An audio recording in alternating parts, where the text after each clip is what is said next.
გამარჯობა. ცოტა რთულია ჩვენ პოსტალიონთან ერთად დილიდან ჩუმად იყო, მაგრამ ჩვენ ისეთი განწყობით, ისეთი სიყვარულით და სითბოთი ვართ ხოლმე ყოველ დილას ეთერში და რაც თავარია ამ ყველაფერს და ამ ენერგიას და სითბოს და ყველაფერს ვცდილობთ ჩვენს მაყურებელს გადავცეთ, რომ სიჩუმე იქ. კი ბატონო.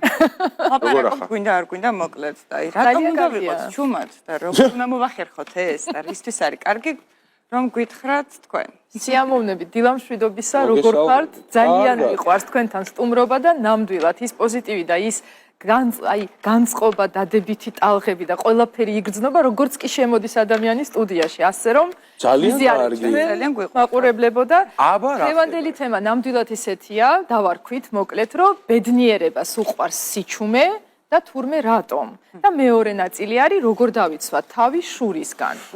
ცოტა შორიდან დავიწყებ, იმიტომ რომ თემა არ არის ისეთი როგორ გითხრა მსუბუქი და მარტივი, თან მაგას ემატება ეს ჩვენი სტრესები, ნეგატივი, ახალი ამბები და ასე შემდეგ, მაგრამ მაინც გეტყვით ერთ რაღაცას.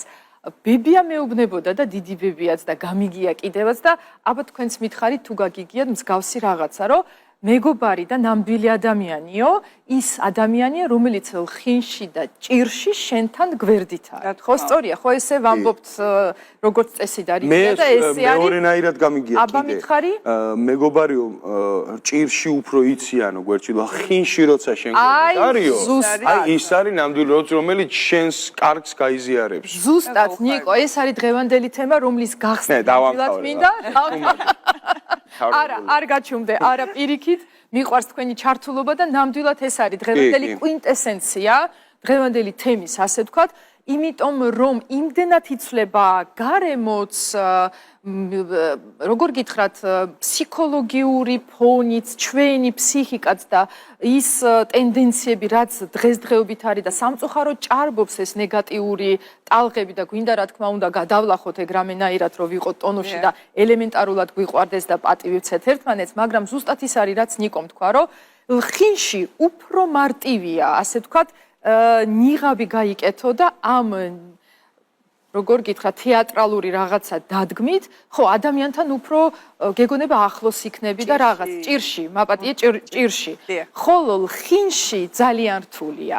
და აი აქ უკვე იკვეთება ის თემა, რომ როგორ დავიცვათ ჩვენი თავი შურისგან და რატო ეხლა ეს სიტყვა შური და ლხინი რანაირად უკავშირდება ერთმანეთს, რომ აბა დაფიქრდი და მითხარით. ზოგადად ზრთული ადამიანმა მიიღო სხვისი ბედნიერება. ზუსტად. აი უჭირთ და სწორედ ეს არის მე ვფიქრობ. ნამდვილად. უცებიცლებიან ადამიანები ასე აბსოლუტურად. ხედავენ რომ შენ ხარ ბედნიერი და კი, სხვანაირად. აი კითხვა მინდოდა და დამასწარი რომ აი ბოლოს გაიხსენე აი დადებითი ენერგია ან ელემენტარული ხალისი და სიხარული რომელი ადამიანისგან მიიღე მას შემდეგ როგორც კი გაუზიარე შენი წარმატება. ხო, შეიძლება ერთი რამ ვისწავლე, რომ მხოლოდ იმ ადამიანებს უზიარებ ჩვენს ვისგანაც იცი რომ ზუსტად ვიცი რომ მას მაგათ დამებრუნდება და უფრო გაუხარდებათ. ამიტომ ყოველთვის ვარიდებ რაღაცა. კი, ნამდვილად. არის ეგეთი წიგნი, რომელსაც ქვია Good Vibe, Good Life. და ახალგაზრდა ავტორი არის ძალიან, ოღონდ ბესტსელერი არის, 1000-ზე მეტი მხოლოდ ელექტრონული წიგნი გაიყიდა, აღარ მახსოვს რომელ პლატფორმაზე, ისე ნებისმიერ მაღაზიაში შეხვდებათ და ავტორი არის Vex King-ი. იქ წერია ისეთი რაღაცა, რომ მისი მოსაზრება და მე მეგეტყვით, რატო ეხა დღეს მაგის ციტირებას ვახდენ. რომ ბედნიერება არ არისო დამოკიდებული კონკრეტულ ადამიანზე, არ არის დამოკიდებული კონკრეტულ ადგილზე, არ არის დამოკიდებული კონკრეტულ მოვლენაზეც კი, მიუხედავად იმისა, რომ ის შეიძლება დადებითი თუ რაღაცა ცუდის მომტანი იყოს შენთვის. ის ყოველთვის შენშია. რა თქმა უნდა. ვეთანხმები აბსოლუტურად, თუმცა მინდა ჩემებურად რაღაცა დავამატო და ზუსტად შევკრა ის ორი აზრი, რომელიც აქედანაც მოვიდა და აქედანაც მოვიდა, რომ დავამატებდი ისეთ რაღაცას, რომ ბედნიერება იმ ადგილებშიც არის, იმ ხალხშიც არის, იმ ადამიანებშიც არის, ვისთანაც ერთად შენ შეგიძლია აი სიტკბო გაიგო აი იმ შენი ბედნიერების და წარმატების.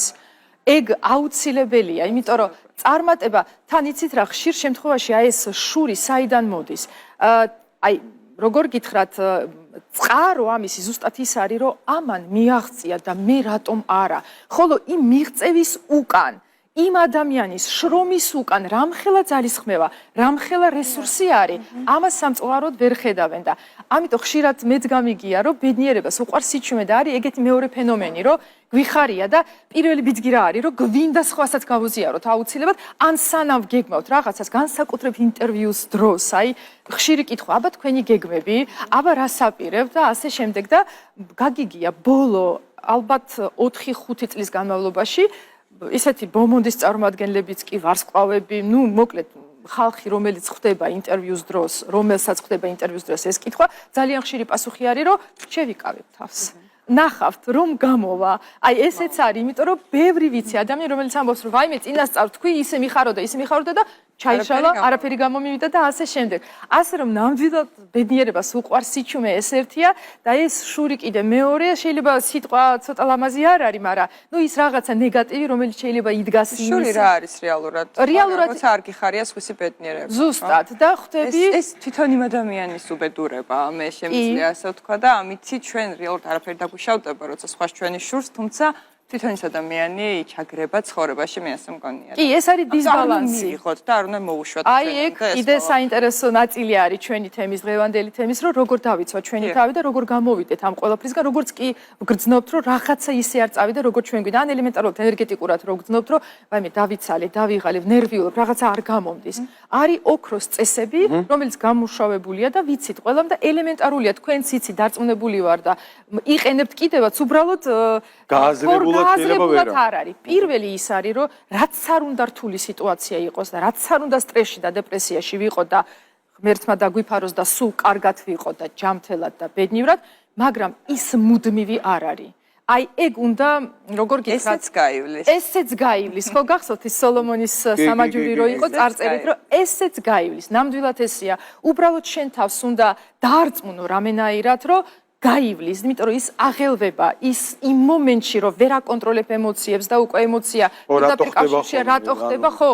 პირველი ის არის, რომ გააჩერე ეს ფიქრები და აი დახურე ეგ თემა და მუდმივი არ არის. გაივლის აუცილებლად. მეორე რაც არის, აი ეს მომენტია, რომ ის მაინც მთავრდება. გაივლის ერთია და დამთავრება მეორეა. აქ ცოტა NLP-სთან და ფსიქოლოგიასთან გვაქვს საქმე, იმიტომ რომ ჩვენ თავს ვეუბნებით, რომ მე ამ სიტუაციას ვხურავ და რეალურად ეს იწყებს თავისთავად მუშაობას. მესამე რაც არის, ეს არის შინაგანი ჩვენი რწმენა. და რწმენასთან დაკავშირებით ეს ლოცვა იქნება, მანტრა იქნება, მედიტაცია იქნება, ნებისმიერი ხერხი კარგია. თავარია ის, რომ მოიტანოს აი გაგვაძლიეროს შინაგანად და მოგცეს ძალა. და კიდე ერთი ამ ლოცვის დროს ძალიან კარგია და ალბათ ვაკეთებთ უბრალოდ ზოგი ფიქრობს რომ არ არისო ეს კარგიო. მიმართეთ ზეციურ ძალას, შინაგან რწმენას, ნებისმიერ ისეთ რაღაცა ძალას, რომლის მიმართ შენ გაგრწმენა და გჯერა, თხოვნით. იმ მომენტში თუ გჭირდება დახმარება, სთხოვე ეს დახმარება. იმ მომენტში თუ გჭირდება რაღაცა დაცვა მინდა, კონკრეტულად მიმართოთ, თუნდაც ჩვენ თავს მივცეთ ესეთი, აი პირდაპირი ფორმულირებით, რომ აი ეს მჭირდება ამ მომენტში, ოღონდ აი აქ თავარი ის არის, რომ ორმხრივი კონტრაქტია. მარტო ჩემსკენ არასოდეს არ მუშაობს. შესაბამისად, შეგიძლიათ თქვათ კიდე ხმამაღლა, ან ისევ ჩუმად გაიაზროთ, ასე ვთქვათ და მაგალითად მე ესე ვაკეთებ, რომ პირველივე ადამიანი, რომელიც მომართავს მე და ჩემ ხელთ თუ იქნება ის ინსტრუმენტი, თუ არ იქნება, მაინც შევეცდები, რომ აუცილებლად დავეხმარო. აი ეს ორმხრივი კონტრაქტი აუცილებელია ნებისმიერ შემთხვევაში და გარდა ამისა, მინდა გითხრათ, რომ აი ეს ლოცვის მანტრის მედიტაციის დროს ორი ყველაზე ძლიერი წყარო არის ენერგეტიკული, რომელიც გვაძლევს ძალას, რომ ჩვენი თავი დავამშვიდოთ, რომ დაწყმარდი ირინა, ყველაფერი კარგად იქნება, ფარხმალი არ დაყარო, გამოვა, ესეც დამთავრდება და ნუ მოკლედ ხერხები გვაქვს გამუშავებული ყველაფერი და ორი წყარო არის. პირველი არის ცეცხლი და მეორე არის დედამიწა. ანუ რეალურად ამაზე ძლიერი ბუნებაშიც კი არ არსებობს წყარო ენერგეტიკული და ცეცხლს რაც ეხება, ჩემთვის ცოტა უფრო ახლოს დგას და მე ეს მიყვარს. ზოგს პირიქით დედამიწის ძალა უფრო, ასე ვთქვათ, ახლოს არის და უყვარს და რას ვაკეთებ? აუცილებლად გამოვიყენოთ უმარტივესი ხერხი. ეს არის სანთლები. დღეს ამიტომ მოვიტანე, ეს სპეციალური ხაზი არის ჩვენი, რომელიც ფერების მიხედვით არის დატვირთული. ეს წითელი მაგალითად სიყვარულია, ეს არის ინტელექტი. ანუ რასთან რომელ სფეროში გვაქვს პრობლემა ან რაღაცა ვერ კეტი რომ გამოვიყენ. ეს ინტელექტი და ცოდნა, გამოცდილება, გამოცდები, მწვანე არის ფული, აი ეს არის უნივერსალური შერწყმა, რომლის გამოყენება შეგვიძლია ნებისმიერ ადგილას, ანუ შეგვიძლია არც თქვა და მე მგონი მაყურებელმაც იცის უკვე ნეგატივის განეიტრალება და თეთრი რა თქმა უნდა უკვე დადებითი გადაყვანა. ეს არის ინტელექტის სამუშაო ადგილი, კარიერა, აი რაღაცა სამსახურთან დაკავშირებული ამბები. ეს არის აბსოლუტურად ნეიტრალური და ნაცრისფერზე ამბავია მთელ მსოფლიოში, იმიტომ რომ ყველაფერს აქვს თავისი კონკრეტული დატვირთვა კიდევაც და გაშიფრვა, ხოლო ნაცრისფერზე ვერ თანხდება ვერც მეტაფიზიკოსი, ვერც ფსიქოლოგი. გარდამავალია ყველასი და ნუ აქ კიდე შეგვიძლია ცალკე ვისაუბროთ. ეს არის პოზიტივი, ორივე მიყვარს ძალიან, იმიტომ რომ ეს კონკრეტ კი ყვითელის და რანჯისფერი მაგიტო შექმნილია ეს პალიტრა. ამაზე მუშაობდი და მოთხოვნა იყო მომხმარებლის და მოკლედ ეს ცეცხლის ძალა ძალიან კარგია და ელემენტარული მედიტაციის დროს ან ლოცვის დროს ხო ვანთებთ იმ სანთელს და ვუყუროთ რა თქმა უნდა იმ ცეცხლს და აი ეგ შინაგანი რწმენა და თავთან მუშაობა რაც ჩამოვთვალეთ პუნქტები აუცილებლად დაგვეხმარება იმაში რომ დავწყმარდეთ რაღაცნაირი განწყობა მივცეთ ჩვენ თავს რომ წავიყვანოთ წინ საქმე. მეორე კიდე აი ბოლო ისეთი ხრიკია რომელიც უფრო ქალბატონებს მოეწონებათ, მაგრამ უმარტივესია. დედამიწის ძალა ხო ვთქვი? თიხა საიდანაც მოდის ხო ვიცით კარგად. გამოვიყენოთ თიხის ნიღაბი, სახის ნიღაბი. ამიტომ ეს ცოტა ორი ერთია, თან უკვე ცოტა მსუბუქად მინდა გავიყვანო ეგ თემა დღევანდელი, რომ ეს სილამაზე და ამბავი დაგვეხმარება კიდე იმაში, რომ ავიყვანო ჩვენი თავი, რაღაცა განწყობა მივცეთ და გადავლახოთ. დავიჭირე ხო რაღაცები. თავარი ისე რომ ცხელგულზე გადაწყვეტილების მიღება ეგ არის რომ ესეც გაივლის და ყველაფერი კარგად იქნება და ასევე რომ ესეც ხდება იმისთვის უკეთესობისკენ ხდება ეხა ბოლო დღეებში ეხა მოსაყოლად დრო არა გვაქვს ისეთი რამე გადამხდა რომ თავიდან რო ცოტა ვინერვიულეთ და უცებ შედეგი ისეთი იყო რომ უკეთესობისკენ დამთავრდა ის ყველაფერი ძალიან მოულოდნელად და მეორე ბედნიერება არ მოდის ხალხისგან, არც ნივთისგან, არც არაფრისგან, ბედნიერება შენშია, რომელიც ვითომ შეიძლება ყველამ ვიცოდეთ, მაგრამ გათავისებული მაინც არავის არ გვაქვს. ყოველდღიურად შევიქნა. მაინც ჩემი თავიდან გამომდინარე ვეძებ რაღაცა იმ სიტუაციაში, აუ რა მაგარია იყოფნა არა, შენ თუ შენი ბედნიერებით შეხვალ, მაშინ მაგარი იქნება შეუძლია ეგ და ეგ მეც მინდა რომ შემეძლოს რომ კონკრეტულ ადგილას შენ თავთან იყო ჰარმონიაში და ბედნიერად. მადლობა. ძალიან დიდი მადლობა ირინე.